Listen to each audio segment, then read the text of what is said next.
अगर आप अमेरिका में वर्क वीजा पर काम कर रहे हैं और ग्रीन कार्ड का सपना देख रहे हैं तो ये वीडियो आपके लिए है।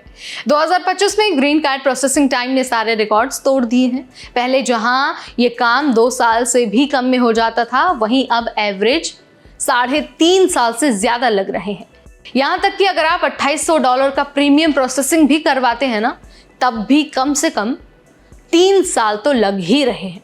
तो चलिए आपको डिटेल में समझा देते हैं और बता देते हैं कि ये जो डिले है वो कहाँ कहाँ हो रहा है, और आपको स्टेप बाय स्टेप टाइमलाइन भी बता देते हैं और इसका असर नॉर्मल इमिग्रेंट वर्कर्स पर कैसे पड़ रहा है ये भी बता देते हैं।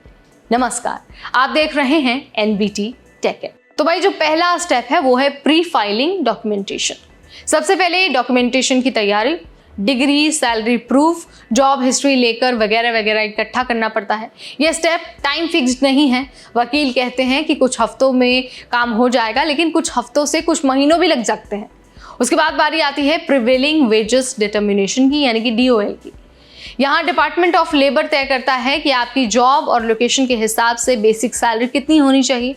2016 में इसमें करीब 76 दिन लगते थे, लेकिन 2025 में ये बढ़कर करीब 190 दिन हो गया है, यानी कि लगभग 6.1 मंथ्स। तीसरा स्टेप है US वर्कर रिक्रूटमेंट। अब कंपनी को दिखाना पड़ता है कि उन्होंने लोकल अमेरिकी वर्कर को मौका दिया है। जॉब पोस्ट करना, इंटरव्यू करना, सब कुछ करना पड़ता है। 2016 में ये 131 दिन था, लेकिन 2025 में बढ़कर 141 दिन हो गया, यानी कि करीब 4.5 महीने। चौथा स्टेप है लेबर सर्टिफिकेशन, यानी कि PERM। अब देखिए ये ना सबसे बड़ा अड़ंगा है। DOL चेक करती है कि कोई क्वालिफाइड US वर्कर अवेलेबल था या फिर नहीं था। 2016 में इसमें सिर्फ 6 महीने लगते थे, लेकिन 2025 में ये बढ़कर 483 डेज, यानी कि करीब 16 महीने हो गया है। यही सबसे बड़ा है बैकलॉग का कारण। उसके बारी आती है एम्प्लॉयर पिटीशन की, यानी कि I-140 की। यहाँ पर department of homeland security check करता है कि आप क्वालिफाइड हैं और कंपनी आपको अफोर्ड कर सकती है या फिर नहीं। 2016 की अगर हम बात करें तो 180 दिन था, यानी कि 6 महीने, लेकिन 2025 में ये बढ़कर 234 दिन, यानी कि 7.5 महीने हो गया है। जो अगला स्टेप है वो है ग्रीन कार्ड एप्लीकेशन, यानी कि I-485। ये आखिरी स्टेप है, यानी कि मेडिकल चेक इसमें होता है, बैकग्राउंड चेक होता है और जॉब का कंफर्मेशन होता है। 2016 में इसमें 165 दिन लगते थे, यानी कि 5.5 महीने करीब, लेकिन वहीं ये टाइम 2025 में बढ़कर 210 दिन हो गया, यानी कि 7 महीने। ये सारे स्टेप्स अगर आप जोड़ लेते हैं और टोटल टाइम आप कैलकुलेट करते हैं तो आपको पता चलता है कि टोटल टाइम लगता है 1256 दिन, यानी कि लगभग 3.5 साल। और इसमें अभी प्री फाइलिंग डिलेज और वीजा कैप वेट टाइम हमने गिना ही नहीं है। अब जरा यहाँ पर बैकलॉग की बात कर लेते हैं। 2025 की दूसरी तिमाही तक DOL और DHS के पास एम्प्लॉयर स्पॉन्सर्ड ग्रीन कार्ड के 5 लाख से ज्यादा केस पेंडिंग थे। कुल मिलाकर USCIS की बैकलॉग लिस्ट में 1.5 करोड़ केस पड़े हैं। सोचिए कितना भारी सिस्टम है। और इस डिले की वजह से हो क्या रहा है?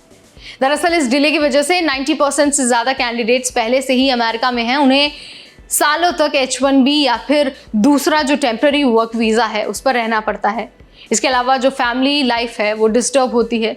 बच्चे, पत्नी सब लंबे समय तक अनसर्टेनिटी में रहते हैं। और सबसे बड़ी बात है कि अमेरिका ग्लोबल टैलेंट रेस में पीछे हो रहा है।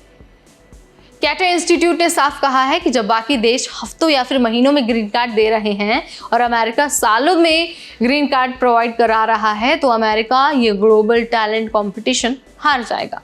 इंस्टीट्यूट का कहना है कि ग्रीन कार्ड प्रोसेस में बहुत से स्टेप्स बेकार हैं और बेमतलब के हैं, जैसे कि US वर्कर रिक्वायरमेंट का ड्रामा, क्योंकि हकीकत में एम्प्लॉयर खुद अच्छे से जानता है कि वर्कर क्वालिफाइड है या फिर नहीं है।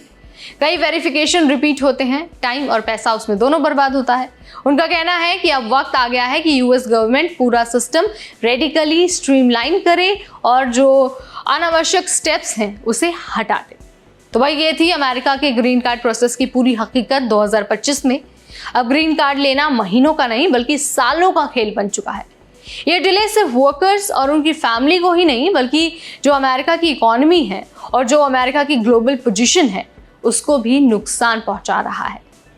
तो आप इस बारे में क्या सोचते हैं, आपके क्या विचार हैं, कमेंट के जरिए आप मुझे बता सकते हैं। इस वीडियो में फिलहाल इतना ही, तो मुझे यानी नेहा को दीजिए इजाजत। Keep watching NBT take care.